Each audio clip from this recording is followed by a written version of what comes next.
শিৰোনাম অসম বুলিলে প্ৰশ্নবোধক। আজি অসম বুলিলে প্ৰশ্নবোধক, অসমীয়া বুলিলে ভাববোধক কিয়? ক'ত হেৰাই গ'ল অসম আৰু অসমীয়াৰ পৰিচয়? আজি অসমতে অসমীয়াৰ সংজ্ঞা হেৰা। আজি অসমীয়াৰ অধিকাৰ বিচাৰি প্ৰতিবাদ কৰিব লাগে। কথাবোৰ জানো ভাবিবলগীয়া নহয়? অসমীয়াৰ প্ৰতিবাদে জানো এটা সঠিক উত্তৰ দিব?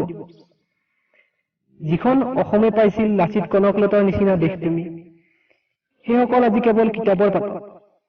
তেওঁলোকৰ আদৰ্শবোৰ পৰীক্ষাৰ প্ৰশ্ন। যিজন লাচিতে গোটেই অসমক প্ৰতিনিধিত্ব কৰিছিল মোগলৰ বিপক্ষে থিয় হ'বলৈ, সেইখন অসমত আজি নেতৃত্বৰ অভাৱ। অসমখনক কিছুমানে ভাগ কৰিল, কাৰণ সেইসকলৰ উদ্দেশ্য আছে।